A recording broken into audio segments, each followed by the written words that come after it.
This cannot stand. This is not what America is all about.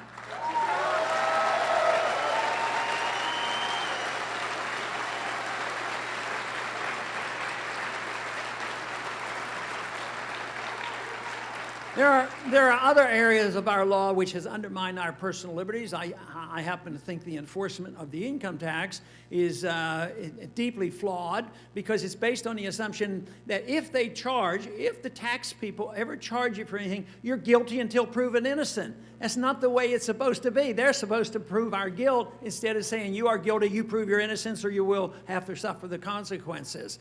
But we also have another war that's going on. Basically, all wars are against the American people. War overseas is an economic detriment, and it sets the stage for a violation of our civil liberties. But there's been another war going on. It was started back at the time income tax and Federal Reserve came in, but not very much. It was accelerated in the early 1970s under Nixon, and that is the war on drugs. But that's a war on the American people.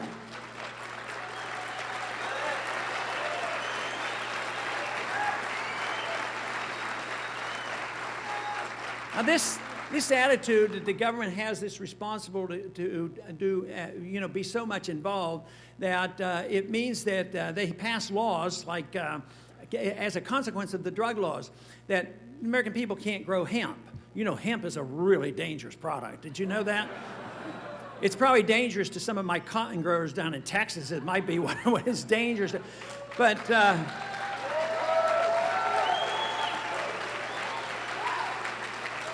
But hemp is a product that has been around since the beginning of our country, and we used it in World War II. But because the plant looks like marijuana, therefore you can't grow it, and it just makes no sense. Then once the government decides that they can tell you what you can put in your own body, means you don't own your own body.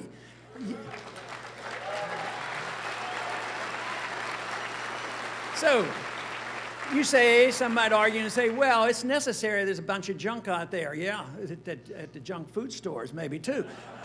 Of course, then you say that and they'll want to regulate everything that you take into your bodies. But taking it into our bodies, it should be our business. And if you harm your body, it should be your business too and not your neighbor's business. You can't go crawling to your neighbor and say, well, I overdid it, so to be taken care of.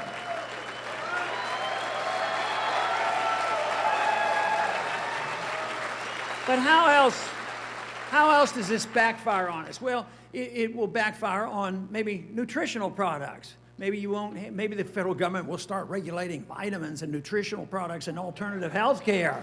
Wow. So that is the natural consequence. You say, well, prevent the use of some of these bad drugs, and then we sacrifice our liberties. But, if you look at the drugs are really bad. I really am annoyed, and hopefully, teach my patients and my family and all how deadly drugs are. But the people who die and are more addicted are prescription drugs. They're killing more people.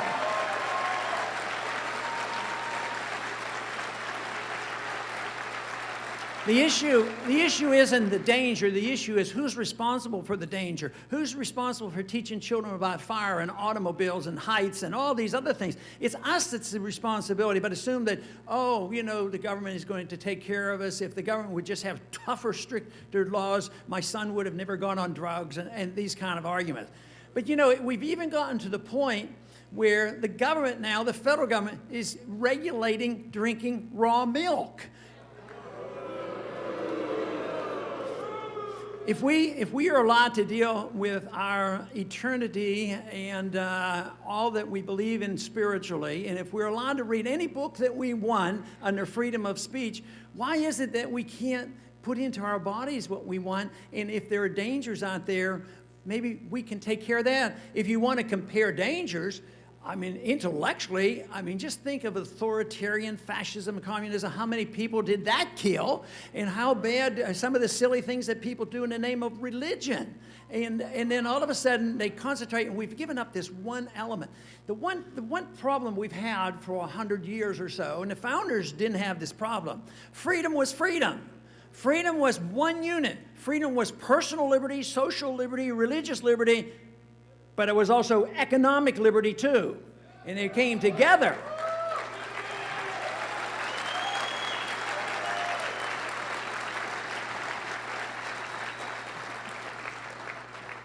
But what we need to do is bring that back together. We have some groups defending economic liberty to a fair degree, and others defend personal liberties to a degree. But we have to bring this together and ask some people, why they don't see this and why aren't you more consistent in defending liberty?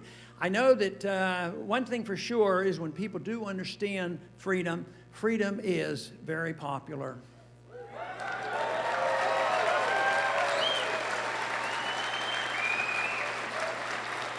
And the wonderful thing about a free society, people come together. Not because we want to do things there, not because we want to go to the same church or read the same books or take the same vitamins or feed ourselves. It's not that reason. We come together because we all want to make our own choices. That's what brings us together.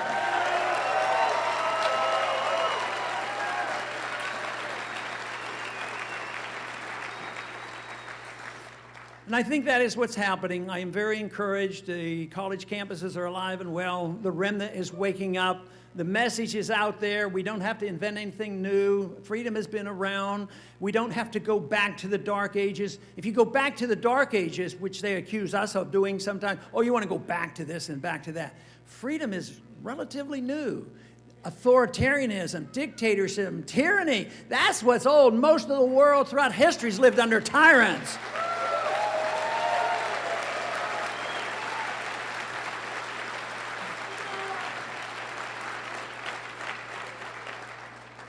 Samuel Adams said that all we need to bring about changes is to have an irate, tireless minority. That is what will do the trick.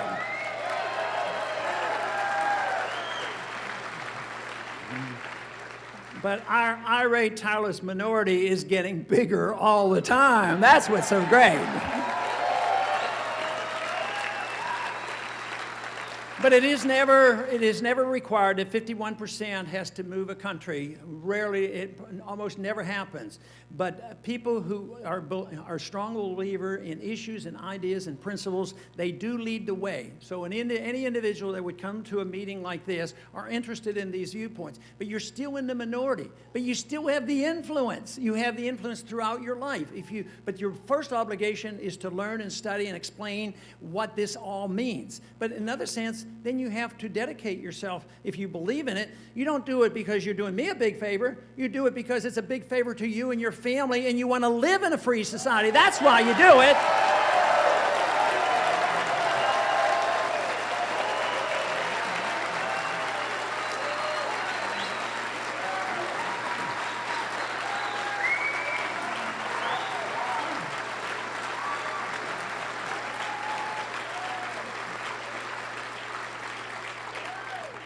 And there is no doubt the need for it. The need is so evident now, more so than ever before. We have this message, and we go back and we pick up the pieces. And we left it, and we have forgotten it for 50 years for sure, longer than that even. But we need to decide if we can look at our history and say, yes, they had some very good ideas. The founders did have some great ideas. But there were imperfections. There's no doubt about it. But they also warned about the imperfection. The only way a constitution, even if it could be perfectly written, is only as good as the people. The people who are obligated to live under it. An immoral people cannot manage a moral document. So it is the morality of the people that ultimately really counts. And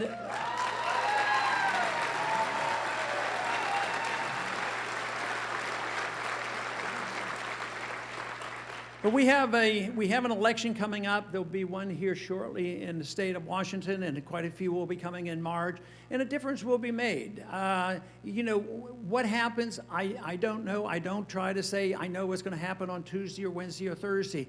I have a pretty good grasp of what happens if we don't change our ways, if we continue to spend money. I know what's going to happen. Not when exactly or how it's going to come about.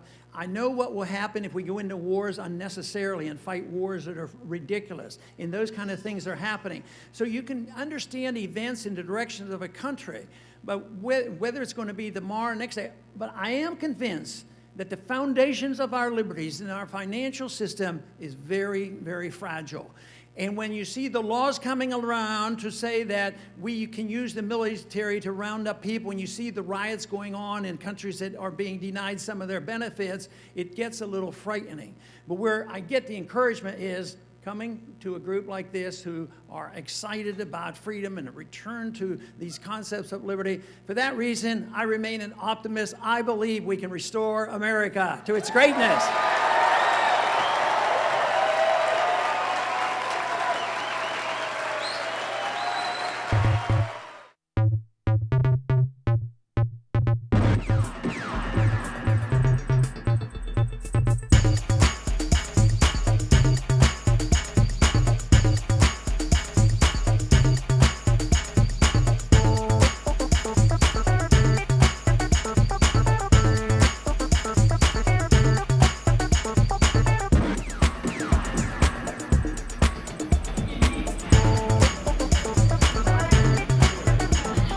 Welcome to Washington. Question, you want to cut $1 trillion from the federal budget immediately. Do you risk job growth if you do that so fast, just when the recovery is getting off the ground? I'm having an argument currently with Bernanke. He argues that it could be damaging, but I believe he doesn't have any credibility because he didn't predict the housing bubble. No, it doesn't. An example I use is we brought 10 million people home in World War II. We cut 60% of our budget, cut taxes by 30%, we had economic growth for the first time in about 17 years. So I would say no. People think because the government's not spending the money, there will be a negative. But when the government spends the money, it's a double negative. First, they take the money from the people, then when they spend it, it's not well spent. But if the people spend $1 trillion, it'll be wisely spent. How do you win a state like Washington? The polls show most support abortion, most support gay marriage. You don't. Incorrect. That was an incorrect statement. I voted repeal. Don't ask me. Do you support gay marriage? I support that. I want the government out of marriage completely. I have no prohibitions against whatever, but people can do whatever they want. Any questions? Yeah, I do have a question about federal transportation. There's a real attempt to replace the Interstate 5 bridge here, a $3 billion project. Of course, they want big federal funding for it. What do you think about that? And what do you think generally about? Well, it's an example, I believe, of the mess the government creates. They take the money on our highway funds, and they're supposed to give them back to us, and then you have to play a political game. But you should, I believe that when they take our money from our highway funds and our taxes, our highway taxes, they should send us the money back, and the people should decide how it should be spent. They shouldn't take our money and then put all these conditions on it. So it's the system that is bad, but no. But the problem is they have these highway funds, and they're not in the trust fund. They went and spent them on the wars and spent them on this nonsense. And do you think you really have a chance here in this election? Why? Why? Because there's a lot of enthusiasm. There's a lot of people here believe in freedom. We just have to galvanize them and get them to the polls. How do you think it went today? Oh, I think it's great. We have other people here. Maybe a couple thousand. The medical marijuana, the No, dispensaries. the federal government should be out of it completely. They shouldn't be involved. The state should be able to make these laws, and matter of fact, the government should be allowing and protecting freedom of choice. But here, the states' rights laws, and then the government comes in and overrides them. No, I don't want the federal government overriding state laws.